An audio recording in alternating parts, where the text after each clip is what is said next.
Shalom, shalom, shalom to everyone watching. This is Rabbi Mashiach Kfira, and we're continuing this topic of Mashiach 6000. And what I'm going to talk about in this video is if there's any documented halakhic authority that would rule that the belief in the dead Messiah, Mashiach, beyond the pale of permitted Jewish belief, and therefore would qualify as Kfira, heresy in other words. The answer is yes. According to Rabbi Gil Student, an incredible Jewish scholar of our times, who in like mind of Rabbi Berger, in his book, Can the Rebbe Be Mashiach?, proofs from the Gemara and Midrash and the Rambam that the Rebbe cannot be Mashiach. He brings down various sources that demonstrate that the belief in the Rebbe as Mashiach violates halakha and could be considered heresy. Largely, Rabbi Student's book relies on the Rambam's set of legal requirements, like we've seen in our previous conversation, that the Rambam requires that a person be that would arise as a king, which means an actual king, not one of these mystical kings. And the Rambam sets a legal requirement to establish whether one is Mashiach or not. In chapter 4 of Rabbi Student's book, he quotes the Rambam's Mishnah Torah in Hilchot Melachim, chapter 11, verse 4, same text that we cited, why the Rebbe could not be Mashiach. And please take a look at that video that we recorded on Mashiach 6000. If a king will arise from the house of David, he quotes, who delves deeply in the study of Torah, and like David his ancestor, observe its mitzvot as prescribed by the written law and the oral law, if he will compel all of Israel to walk in the ways of the Torah and repair the breaches in its observance, and if he will fight the wars of God, he is presumed to be Mashiach. It doesn't end there. In this regards, he would be a presumptuous Mashiach. If he succeeds in the above and builds the Beit HaMikdash on its site and gathers in the dispersed remnant of Israel, he is definitely the Mashiach. He will then perfect the entire world, motivating all the nations to serve God together, as is written in the prophet Zephaniah, chapter 3, verse 9. And I will make the people pure of speech, so that they will call upon the name of God and serve him with one purpose. Now, interesting enough, in Hilchot Melachim, chapter 11, verse 5, the Rambam says Rabbi Student, but if he did not succeed in all of this, or was killed, he is definitely not the Mashiach promised in the Torah, and God only appointed him in order to test the masses. So can we say from here that God is testing all the Jewish people with the death of the Lubavitcher Rebbe, that he in fact is not the Mashiach? Rabbi Student's book also cites the Rambam's famous disputation of Christian belief that their Jesus was Mashiach by simply pointing to the fact that the ultimate proof that someone was or is Mashiach is the fact that we are living in Messianic time, in Messianic age, with no war and 100% of the world believing in God of Abraham. Now see Kiseve Ramban, volume number 1, page 311. The presumption of the Ramban's view is that once the claimant to the title Mashiach dies, whether he is killed or he dies, doesn't make that much of a difference, the claim dies with him. So using this analysis, all authorities are agreed that this is heresy for a Jew to accept Jesus as a Mashiach in the same venue as receiving the Lubavitcher Rebbe as Mashiach. It's considered a big avera. Have the rabbis specifically declared Chabad Mashiachists guilty of heresy? Is a question that's posed. Or, for example, make it inappropriate for one to rely upon Shakita of Mashiachistic Chabadnik? So the question is restated, putting it to another story here. So short is the answer so far that we have been rabbis who have declared the view to to be wrong and not part of Judaism. Rabbi Aaron Feldman, in his view with respecting to removing oneself from a minyan where the prayer leaders insert Mashiachistic phrase into the avodah. For example, in my ex-brother-in-law's shul, he allowed at the end of the service to everyone to cry out, Mashiach now, making reference to the Lubavitcher Rebbe. That was one of the things that I said to him was wrong and would bring about the closure of his synagogue, in which exactly that happened, in addition to his own personal conduct. But as Rabbi Student points out, in which collections of statements on the subject agree, there's no organized effort to declare Chabad Mashiachist as heretics. Why? They don't wish to offend Chabad. Rather, the rabbis appear to have left the door open for the Mashiachists to come back into the Orthodox Jewish mainstream as their views soften. So this was the reason why they didn't do the same as they did in the first century. They left the door open, as it were. But if they leave the door open for them, they also need to reopen the door for the previous ones who happen to believe that Jesus is Messiah. Now in chapter 6, Rabbi Student's book generally demonstrates how one could argue today to seek to make the case that the belief that a dead man can be Mashiach is still apikoros. In other words, this whole idea that a dead man, after he dies, can be the Mashiach and can be raised from the dead is considered heresy.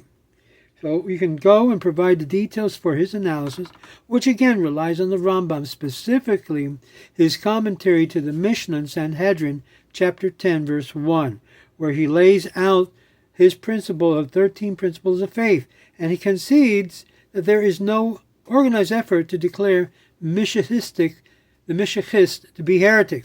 Now, I'm going to push this envelope a little bit. If you're not willing to declare the Chabad Mashiachist as heretic, you cannot either declare those Israelis who hold to the view that Jesus is the Messiah to be heretic either. Either they're both or they're neither heretics. To me, it's a very simple issue, especially many of you who know the dealings with Messianic movements have had a vast impact even in the Jewish world. The opinion of various contemporary leaders before and after the death of the Rebbe can be found even in Chabad, the Wikipedia of Chabad Messianism. There you can see the condemnation of concept, but the reluctance to expel the Jews who hold mistaken views. Now, interesting enough, it was only the Lubavitcher Rebbe who basically tried to make a bridge of return for those who believed that Jesus was the Messiah, and therefore prohibited many of his emissaries from calling him Yemak Shemo as a result of that. So we see that you might say that olive branch that the Lubavitcher Rebbe gave over to the Christian leaders in that regard, specifically those involved from the Jewish Israeli side. The language you use in rabbinical sources suggests the belief that the Rebbe could still be Mashiach is not beyond the pale that has been attributed by the Mashiachist in 1996. Statements of Rabbi Aaron Soloveitchik in contradiction to this view, and 2 early years prior that the Rebbe cannot be Mashiach because he's dead. Dead. He's no longer in this world.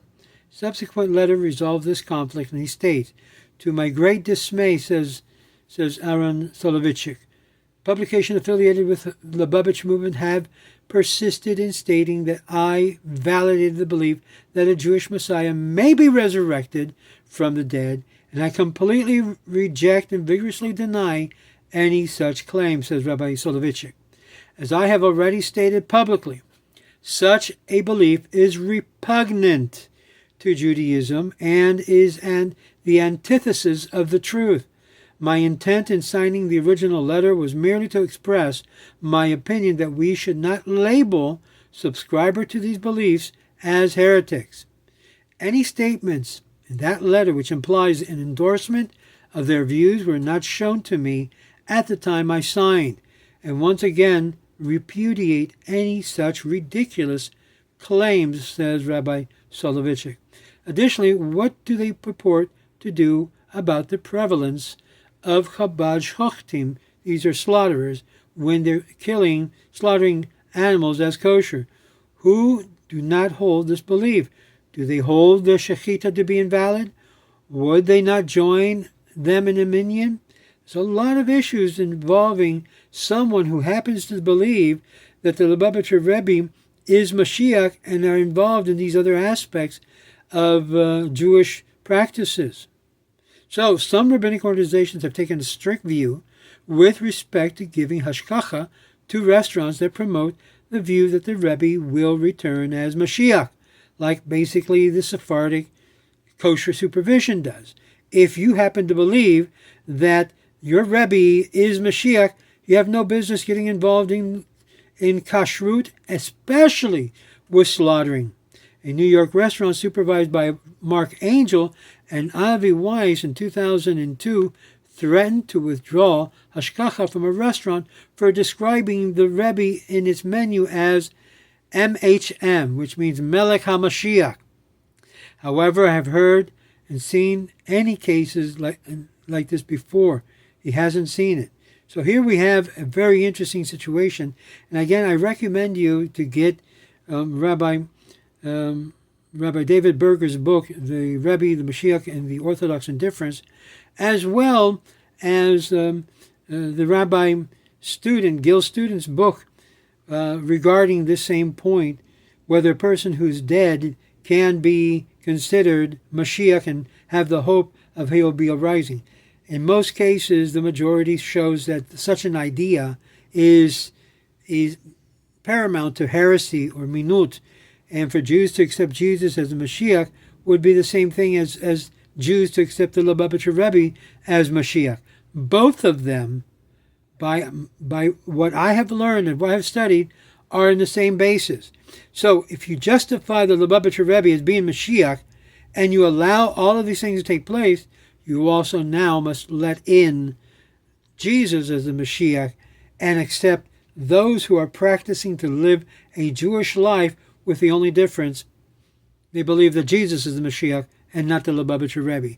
So for our understanding, for our conclusion in this video, you cannot believe that either Jesus or the Rebbe is Mashiach and think that you are practicing true Orthodox Judaism.